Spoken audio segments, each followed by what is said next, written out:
Léonard de Vinci a-t-il caché des preuves d'extraterrestres avec des messages codés dans ses peintures emblématiques?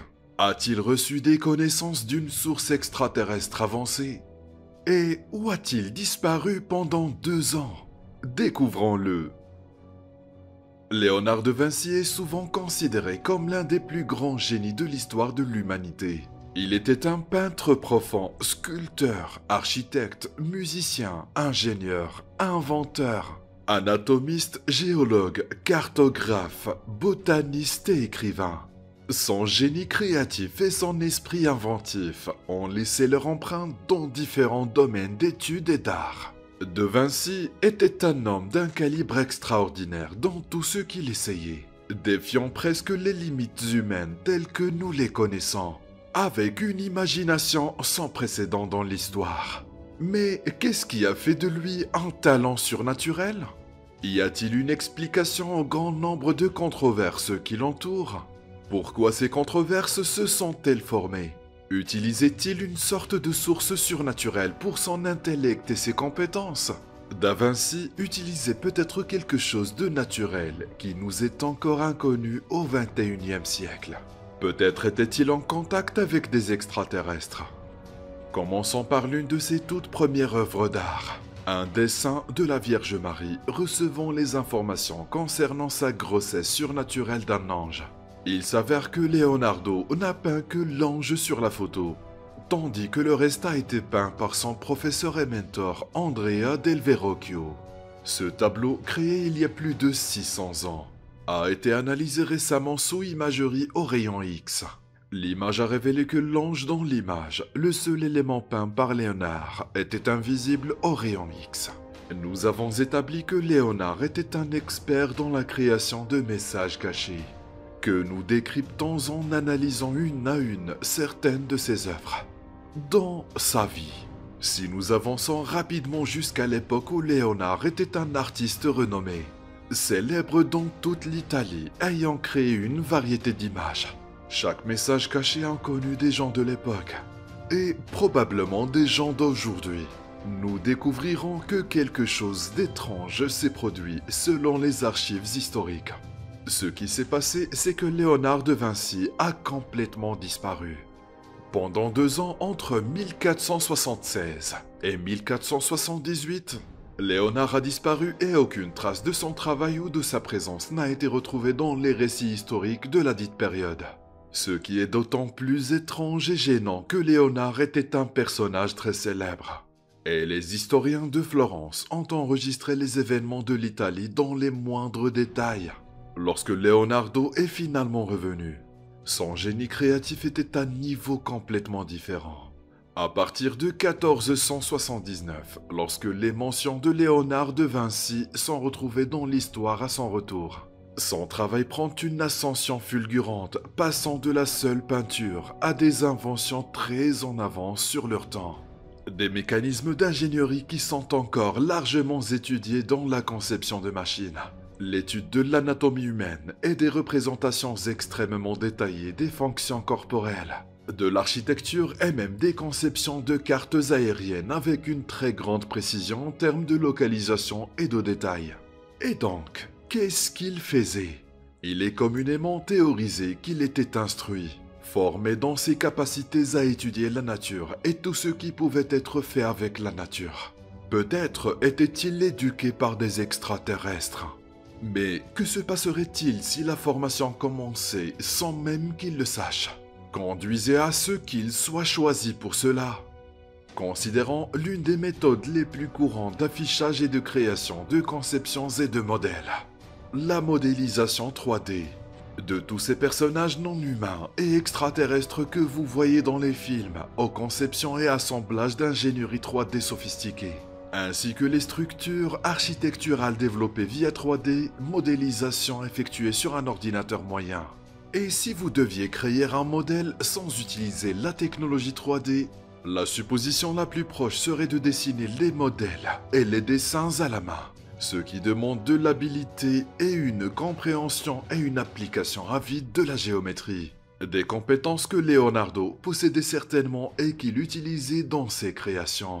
Qu'il s'agisse de peintures exotiques de personnes ou de vues différentes d'un certain appareil, Leonardo a conçu.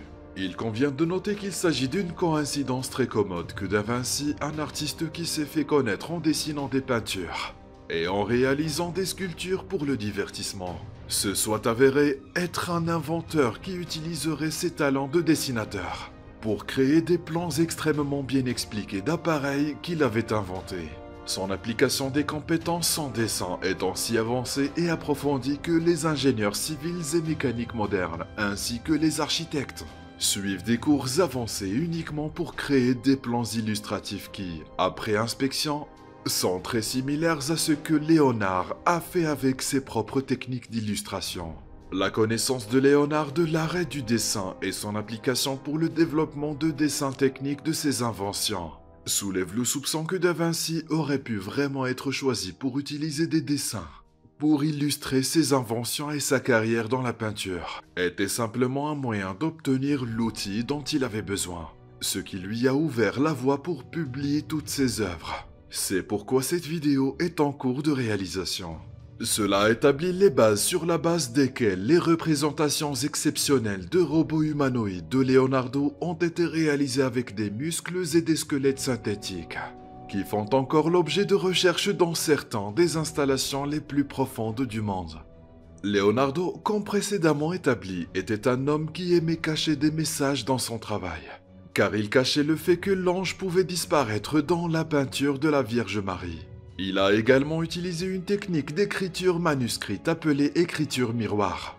En termes simples, l'écriture miroir consiste à écrire dans des images miroirs, de sorte que le contenu ne peut être révélé qu'après une inspection très minutieuse ou à l'aide de miroirs. Et si Léonard utilisait l'écriture miroir non seulement dans le texte, mais aussi dans l'image, plongeons-nous dans une partie de sa peinture et de son art. La première œuvre d'art qui vient à l'esprit en entendant le nom de Leonardo est la célèbre Mona Lisa. Simplement une peinture de la femme d'un marchand de soie qui a consommé 16 ans de la vie de Leonardo. De toutes les peintures que tous les artistes ont jamais peintes, la plupart battant la Joconde en termes de détails, de choix de couleurs et d'attention exotique, Mona Lisa se démarque comme quelque chose à penser. Quelque chose qui attire immédiatement l'attention et qui regarde car il n'en remplit jamais un, laissant le spectateur avec un sentiment d'insatisfaction, comme s'il y avait plus dans la peinture que vous ne pouvez pas voir. Par exemple, les mains de Mona Lisa sont placées juste à côté de sa taille. Assez commun, pas tellement si l'on crée simplement une image miroir de Mona Lisa à l'aide de n'importe quel logiciel de conception graphique, et que l'on la rejoint à l'original sous une transparence réduite. Une tête extraterrestre peut être vue très clairement juste entre les bras et le menton de Mona. Cela pourrait être une coïncidence et peut-être que nous y réfléchissons trop. Mais encore une fois, une créature très similaire est clairement vue lorsque la même technique est utilisée dans le tableau. La Vierge et l'enfant avec Sainte Anne.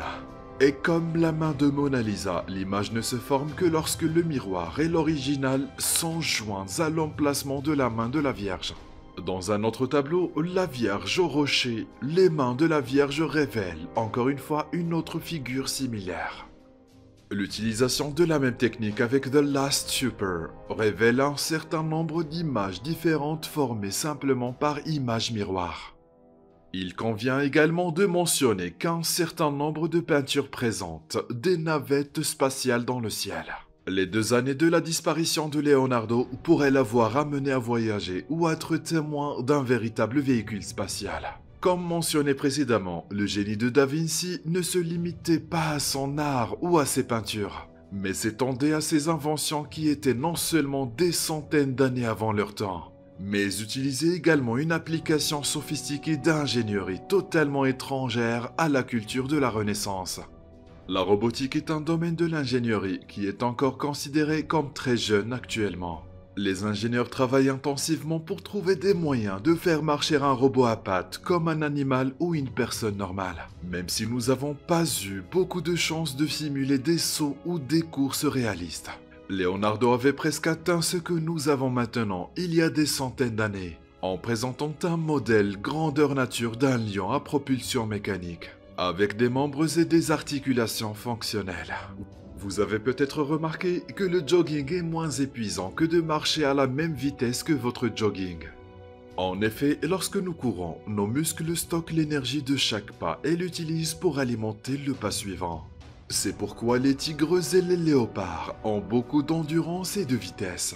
Leonardo da Vinci a imité la régénération d'énergie dans son lion robotique si efficacement qu'il pouvait traverser une salle entière d'une simple poussée, tout seul effrayant les spectateurs sur place. Les engrenages à vis sans fin sont largement utilisés dans les ascenseurs et les bandes transporteuses à l'époque moderne. Ils utilisent essentiellement un vis rotatif pour alimenter un engrenage. Il s'avère que Da Vinci a inventé un prototype de l'engrenage à vis sans fin à son époque.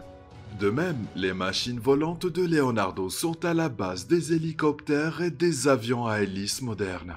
De plus, son équipement respiratoire qui filtre l'air pour une utilisation sous l'eau a été reproduit par des ingénieurs britanniques et est souvent utilisé par les plongeurs.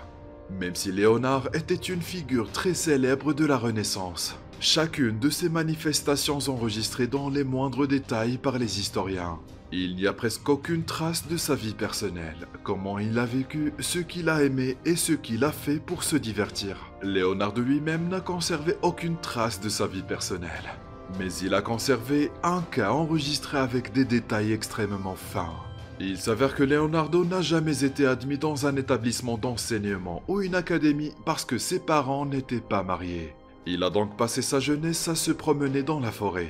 Il a enregistré le moment où il a trouvé une grotte dans la forêt, soulignant sa curiosité et la nature mystérieuse de la grotte, et son désir d'être témoin de ce qu'il y avait à l'intérieur. Même s'il n'a pas expliqué s'il avait réellement enquêté sur la grotte ou ce dont il avait été témoin à l'intérieur. Il est très intriguant de penser que la découverte de cette grotte par Léonard est l'un des très rares détails autobiographiques qu'il ait jamais enregistrés. Les peintures et dessins de Léonard de Vinci et ses archives juste après l'heure spécifiée de la découverte de cette grotte représentent des créatures humanoïdes au corps et au visage déformés. Cela soulève la question immédiate. Qu'est-ce que Léonard a observé pour arriver à ces images ? En conclusion, Léonard de Vinci, souvent appelé l'homme le plus génial du dernier millénaire, était bien en avance sur son temps, non seulement en termes de compétences et de capacités, mais aussi peut-être avec un messager littéral d'une espèce bien au-delà de ce que nous pouvons comprendre.